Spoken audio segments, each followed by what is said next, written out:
His touch was unhurried. Those fingertips explored, calculated, paused as though he wasn't attempting to possess anything, but rather showing my skin how to stop recoiling. The bedsheets wound themselves around my ankles, nearly forgotten. The space surrounding us felt heated, motionless, brimming with something I couldn't yet identify. Something gradual, intentional, unavoidable.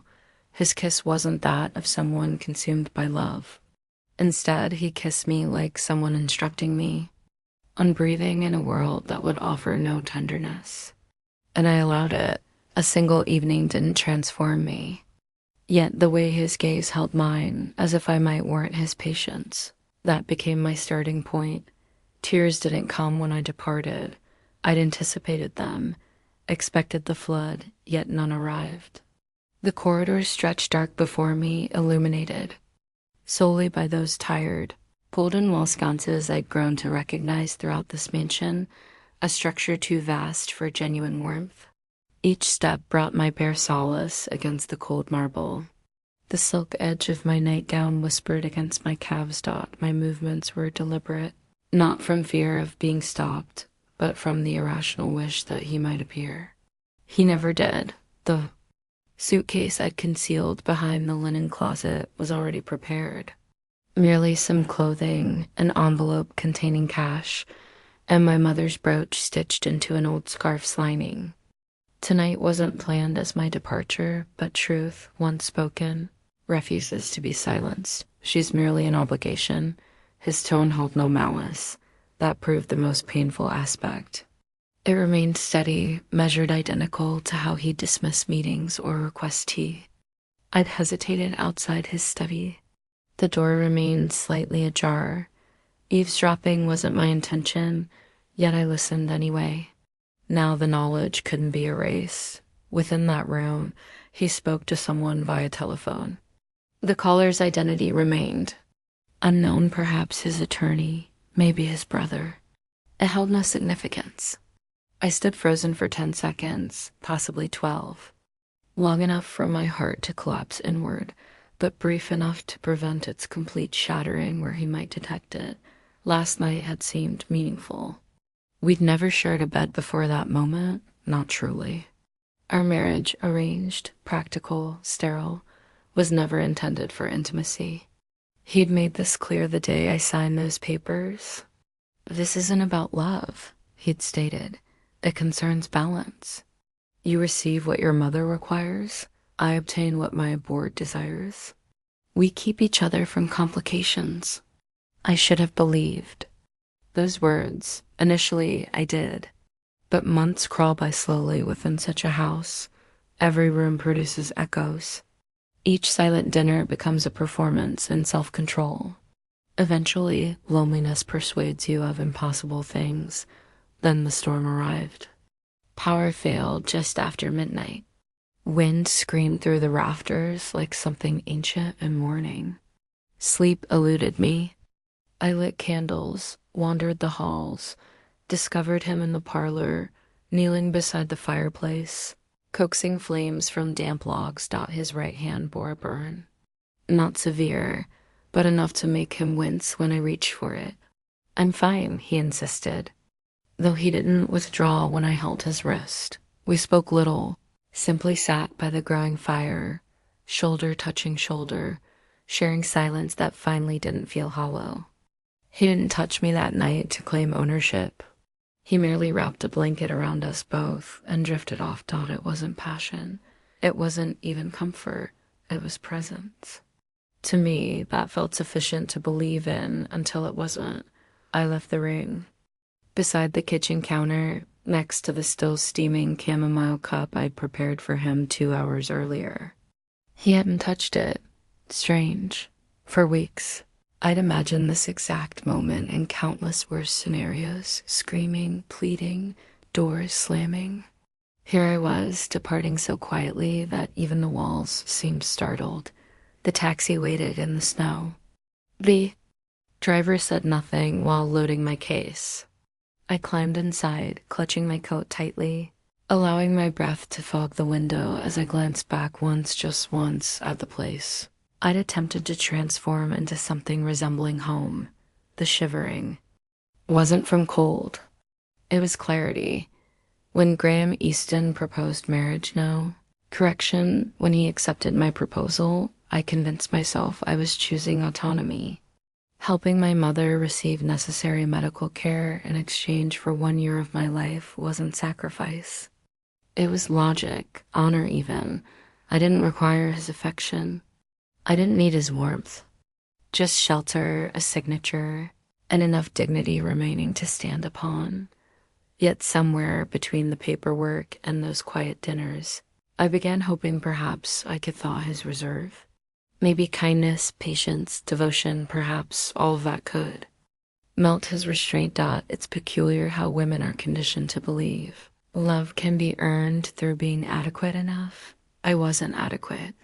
Not because I failed, but because that was never our agreement. The vehicle pulled away. The tires whispered across snow like someone bidding farewell too softly to be heard. I didn't turn back again. No need existed. Inside the house I just abandoned, the man I married was likely still in his study, still thinking, still measuring, still categorizing people. Assets, liabilities, obligations. I felt no anger. I wasn't even heartbroken, just empty. Sometimes emptiness becomes the clearest form of truth. He didn't choose me.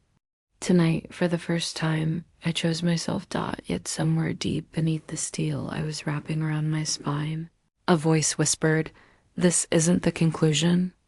You'll return, not because he summons you. You'll return when you're prepared to remain on your own terms. When that day arrives, he won't be the one making decisions." I encountered Graham Easton for the second time in my life on a Tuesday morning, carrying my mother's medical chart in my bag and my pride crumpled in my coat pocket, like a discarded shopping list. The first meeting was a decade prior. I was 13, and he was the man who settled our mortgage after my father's death. He didn't visit personally, just sent a lawyer and a typed letter. My mother wept for a week, not from gratitude, but because she couldn't determine how to thank someone she'd never met. We heard nothing from him again until I sought him out. The Easton Tower in Burlington wasn't as imposing as I'd expected. For someone controlling 8 corporations and serving on 3 charity boards, the building seemed surprisingly ordinary. His office, however, was not glass, steel, and silence. The type of space where words didn't echo because they wouldn't dare repeat themselves. He stood when I entered, tall, impossibly still, his suit charcoal, his eyes colorless in that winter light. "Claire Bennett, Mr. Easton, thank you for seeing me." He didn't offer his hand, merely gestured toward the chair across from his desk. I sat. I didn't mention my racing heart or how rehearsed my speech was. I'd practiced in mirrors for days, refining every word until it didn't sound like begging. My mother is ill. Her kidneys are failing. She needs treatment. It's not covered. You have insurance? Not enough. You came here for assistance. It wasn't a question. I nodded. I came because you helped her once. I hope maybe you would again. He studied me extensively. Not leering, not judging, just assessing like I was a figure in a spreadsheet he couldn't. Balance. What would you offer in return? That was the moment I could have departed. Could have thanked him for his time, swallowed my shame, and walked away with nothing but self-respect and a list of government aid programs that would arrive too late. Instead, I said it, "I'll marry you." The silence that followed was colder than the wind outside. He didn't laugh, didn't blink. "You're offering me marriage? I know how that sounds. Do you?" I nodded slowly. "Your board's been pressuring you for stability, public image. The next phase, you've refused to settle down. A wife would help. And you, I need money. She needs time. This buys both." For a moment, I thought I glimpsed something shift in his expression. Not surprise, but recognition. as if he'd already considered this scenario long before I arrived. Now I was merely voicing the unspoken. He leaned back. You're 23. I know. You've never been married? No. No legal complications, past debts, nothing that affects you? Another pause, then with surgical precision. I don't do intimacy. I don't do anniversaries, romantic vacations, or pretend affection at galas. If you sign, you agree to be a name, a presence, a professional placeholder. I swallowed. That's fine. We'll live in the same house, but on separate schedules. You'll have access to accounts for your mother's care, but nothing beyond the agreement. You may leave after 1 year quietly. No scandal, no interviews. Then, like an afterthought, are you a virgin? I stiffened. He met my eyes. I don't ask for morality, only predictability. Emotional entanglements ruin arrangements like these. Yes, I said quietly, but I'm not here to trade that. I'm here to trade time. His expression didn't change, but something in his shoulders relaxed slightly. Fair. He opened a drawer, retrieved a document already printed.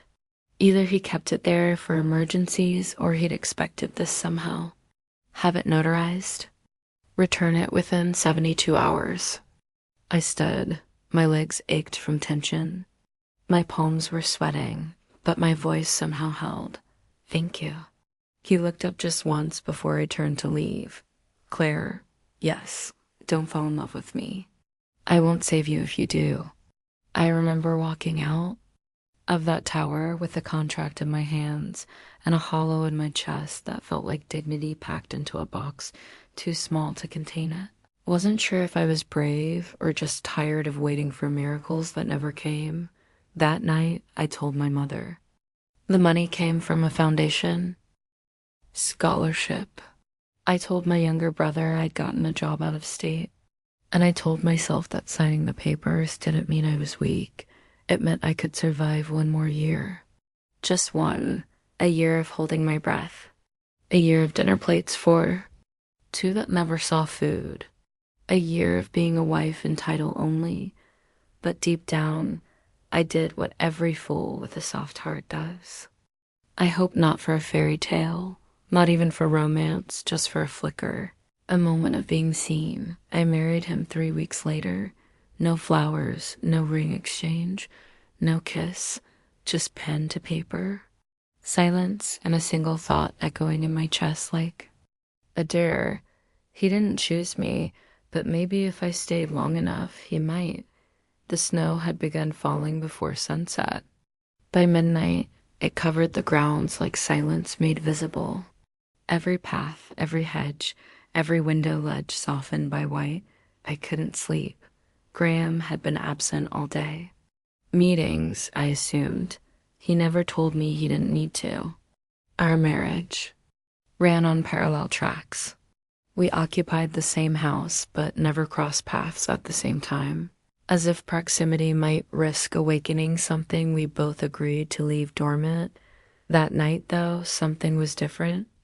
The power went out at 12:13 a.m. I remember the exact time because I was still awake, staring at the ceiling in the guest room that had become mine. A flash of light outside, then darkness, the kind that swallows sound. I wrapped myself in my robe and stepped into the hallway, guided only by memory and instinct. The entire mansion had fallen into a hushed no hum of heating, no faint buzz from kitchen appliances, just snow pressing against glass and wood. And when, like a whisper through a door, someone forgot to close, I didn't expect to find him awake. But I found him in the parlor, crouched in front of the fireplace, sleeves rolled up, coaxing life from a reluctant flame. For a moment, I thought of turning back, but something in the slope of his shoulders stopped me. He looked tired, not the sharp, calculated exhaustion of a man overworked, but something softer, older, as if fatigue had reached bone and refused to leave. Do you need help? I asked softly. He didn't look at me, but he didn't say no. I'm fine, he muttered, adjusting the logs with a fire iron. Then he hissed slightly and drew his hand back quickly. I stepped closer. Burned? It's nothing. Let me see. He didn't argue again. He just held out his right hand like it no longer belonged to him. The skin at the base of his thumb was red, already beginning to swell. I reached for the first cloth I saw a napkin left from dinner and pressed it gently against the spot. His hand didn't flinch. We were silent. The fire crackled and finally caught, throwing orange shadows against the stone. For the first time, I saw his face in low light, unguarded. No harsh angles from overhead fluorescence, no sterile boardroom glare, just a man, exhausted, flesh and blood, mortal. You should run it under cold water, I murmured. He looked at me.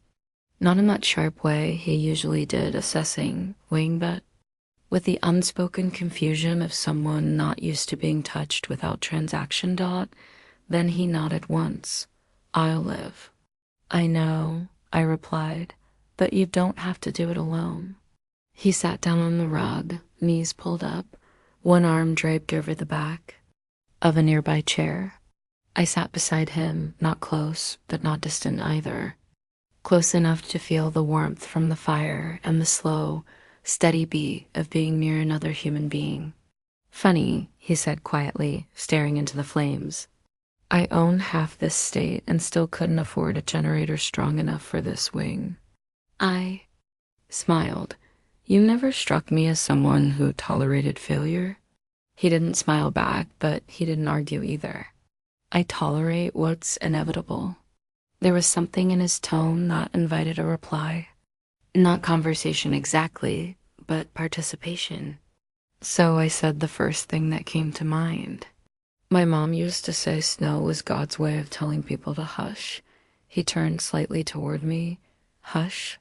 Yeah, she'd light a candle, make tea, and tell me.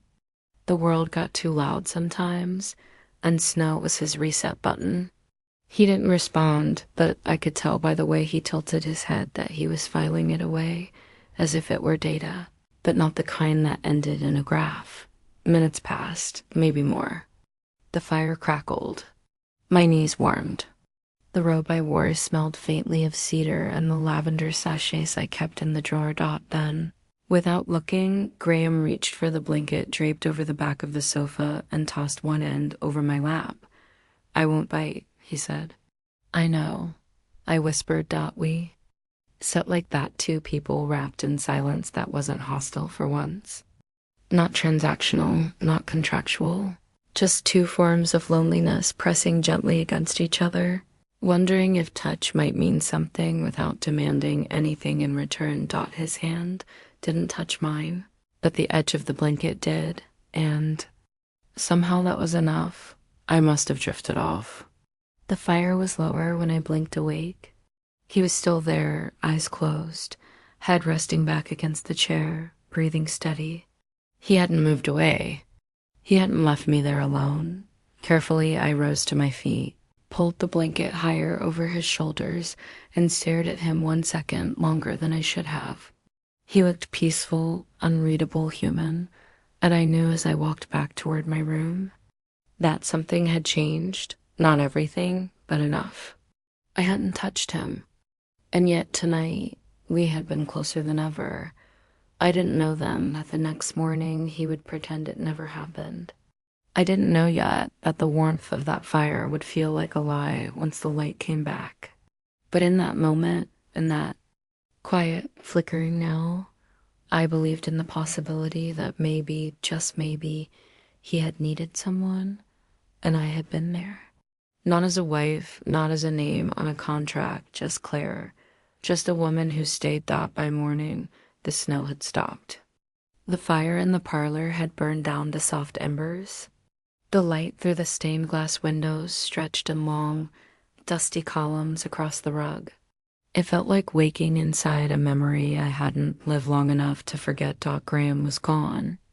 The blanket lay folded over the armchair neatly, precisely, like a scene reset by someone who didn't want it to look like anyone had been there at all. Stood for a long minute looking at the empty space where he'd slept beside me just hours before. Not touching, not speaking, just existing. And for a moment last night, that had been enough. Now, I wasn't so sure. I found a cup of tea on the kitchen counter. Chamomile, still faintly warm. No note. No trace of his presence except the faint steam that rose like a sigh that hadn't finished leaving. That was Graham, though. Always present, never reachable, like a lighthouse I could see, but would never touch Dot by the time I saw him again. It was afternoon. He was in the library where the walls smelled of old paper and bergamot and something colder like order, or the absence of mess. He didn't look up when I stepped in, just turned another page of the morning paper as if we hadn't fallen asleep inches apart less than 8 hours ago. Did you sleep? I asked quietly. He didn't answer at first then, eventually. I nodded, waited. Nothing else came. I left you tea, he added, eyes still on the paper. I saw. Thank you. It was like watching someone slowly close a door they never quite opened. I wanted to ask him why. Why he didn't stay a little longer. Why he didn't say anything when I left the parlor. Why he folded the blanket like it had never been used. But questions like that didn't have places in conversations like ours. Because if I asked, I'd be admitting it mattered. And if he answered, I might not like what he said, so instead I said, I'll be out this afternoon. Groceries? He nodded. Nothing more. And just like that, the distance returned like a familiar coat I never asked to wear but knew how to button up.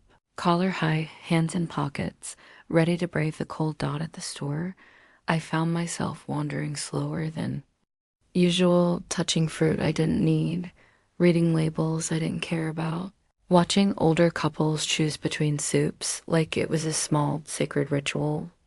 I envied them, not for the romance, but for the simplicity, the choosing, the being chosen, cooking for two. The cashier smiled. I blinked, then smiled back, small, something like that. When I returned, the house was silent again. Graham wasn't in the library or the office or the dining room with its table long enough for 8 but set for none. I left the groceries in the kitchen and wandered upstairs, not looking for him exactly, just movement, life, a sign that I hadn't imagined last night, that it wasn't just warmth from a fire and exhaustion from silence, that it had meant something. I passed by his door. It was open. He was inside, sitting on the edge of the bed, tie loosened, sleeves rolled up, staring at the floor like it had said something offensive and he hadn't yet figured out how to reply. He didn't look up, but he spoke. You're not obligated to check in. I know, I said softly. A pause. Then, it's not that I regret it. Last night, my breath caught. It's that I don't know what to do with it. There it was. The sentence I hadn't known, I needed and hated that I did. He wasn't cold. He wasn't cruel. He was stuck. And maybe that was worse because I could have handled rejection. I could have survived indifference. But this halfway place between connection and caution, it made me want to scream and whisper at the same time. I stepped into the room, not close, just enough. You don't have to do anything with it, I said. You don't owe me a reaction. His eyes met mine, but you want one, a beat past. I want you to feel what I felt, I said honestly, even if it scared you. He looked away toward the window. It did. I didn't say anything else, just left.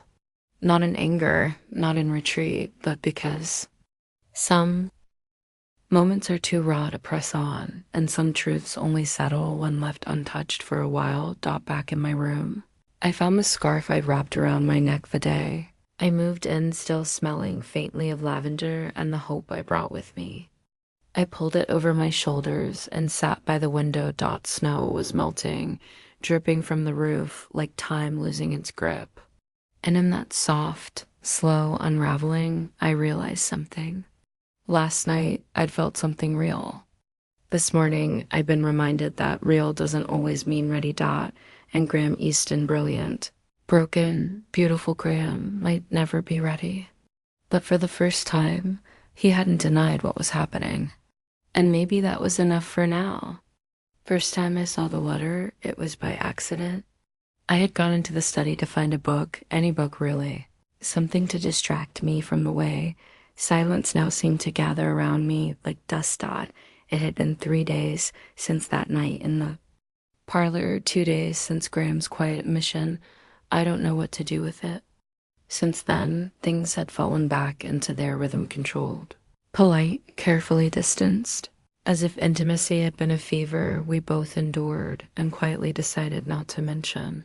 Opened the bottom drawer of the mahogany desk to look for the poetry collection I left there weeks ago, and instead I found the envelope cream-colored, handwritten, edges worn as if it had been opened many times, but never completely read. It was addressed to Graham Easton in my mother's handwriting. Froze for a long minute. I didn't touch it, just stared as if by sheer willpower I could force it to explain its own existence. Then I reached for it. I already knew the shape of my mother's cursive before I read a word. I had watched her write hundreds of grocery lists. Birthday cards, gentle reminders taped to the fridge. There was always a tilt to her F, a softness to her S. Seeing it here, addressed to him, was like hearing her voice in a room she'd never entered. I opened it with hands that didn't feel like mine. Mr. Easton, I am writing not to express gratitude, but concern. I understand you're considering a marital arrangement with my daughter Claire. I know she has come to you with a proposal, and I will not stand in her way. She is of age. She has always been strong-willed, but she does not understand the cost of being chosen for convenience. And you, I believe, know exactly how much that costs. So I ask only this. If you cannot give her love, give her freedom. Let her walk away with her spirit intact. Do not take what she offers if you cannot honor it. Margaret Bennett, I read it once. Then again, it wasn't dramatic. It wasn't even accusatory. It was just my mother, quiet, dignified, clear. And it should have been sent before I signed anything, before I moved into this house, before I started telling myself that proximity could grow into affection, if I tended it carefully enough. But this wasn't the twist. The twist was in the postmark. It had been delivered months ago, and Graham had kept it not unopened, not discarded. Read known, ignored. I waited until dinner to confront him. The table was set as always, 2 plates, 2 wine glasses, too. Much space between them. Graham was already seated when I walked in. He was reviewing a file, probably some new acquisition or board report. I placed the letter gently on top of the file, blocking his view. He looked up, met my eyes. I didn't flinch. I found it, I said. A pause, then calmly, I assumed you would. You? Read it? Yes. I waited. He didn't speak. You didn't tell me, I said. You didn't say a word. No. My fingers curled against my palm. Why? He leaned back slightly, not defensive, just composed in that way he always was when emotions started to seep into the room. Because I knew what she wanted me to say, he replied. And I wasn't ready to say it. I blinked. She didn't ask you to love me, just to give me the chance to leave before you broke something. His voice was quiet but firm, and I didn't break you, Claire. That hurt more than anger would have, because in his mind, silence wasn't cruelty, it was restraint. He didn't think he'd done anything wrong. I sat down slowly. You kept the letter? Yes. Why? He stared at the glass of wine in front of him as if it might answer for him. Because I didn't want to forget that someone saw me clearly before you did. That stopped. He. It wasn't the answer I expected. You mean my mother? He nodded. She knew. She knew what I am. The way I compartmentalize people. How I file them under obligation or problem or safe. And she still trusted me with you. She didn't trust you. She warned you. Graham closed. His eyes for a moment. I know. Silence stretched. Then I said what neither of us wanted to admit. I wasn't a person to you when I moved in. I was a strategy. He didn't deny it. But the worst part, I continued, is that I let myself believe you might change. His eyes opened slowly, and I did. No, I whispered. You bent. Then you snapped back. We didn't finish dinner. I left the table with the taste of disappointment, sharp in my mouth like metal or rain. Back in my room, I folded the letter and placed it in the drawer beside my bed. Not to bury it, not to forget, but to keep it close like a compass I didn't know I'd need, because something had shifted. I didn't want to leave him, not yet. But now I knew that staying would no longer be about hope. It would have to be about choice mine, not his. I didn't pack much when I left. Just a small bag, my scarf, and the letter. No dramatic goodbye. No slammed doors. I left a note in the kitchen, folded neatly beside the kettle where he would see it, but not soon enough.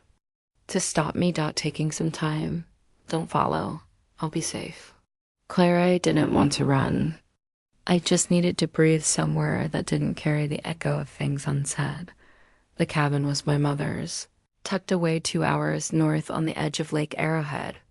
A single-story rectangle with drafty windows, creaky floors, and no cell reception. Unless you stood on the porch and whispered to the sky, I hadn't been there since her funeral.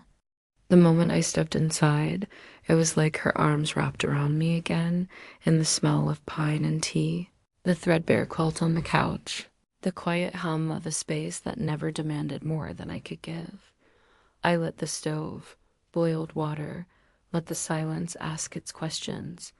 Why did you stay so long? Why did you think love could grow out of convenience? Why are you still hoping he'll miss you? I didn't answer, not out loud.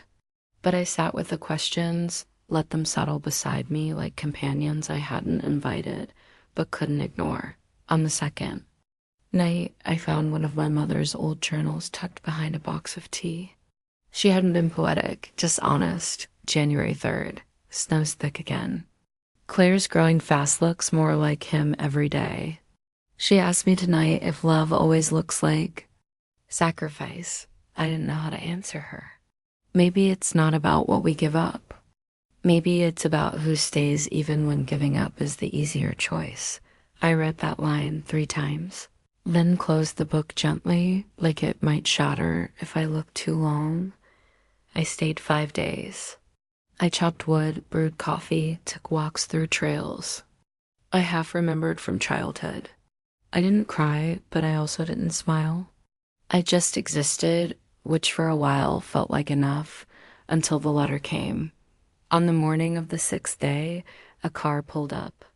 I didn't recognize it. It wasn't Graham's. A man in a long wool coat stepped out, holding a thick envelope. His name was Eric, Graham's lawyer.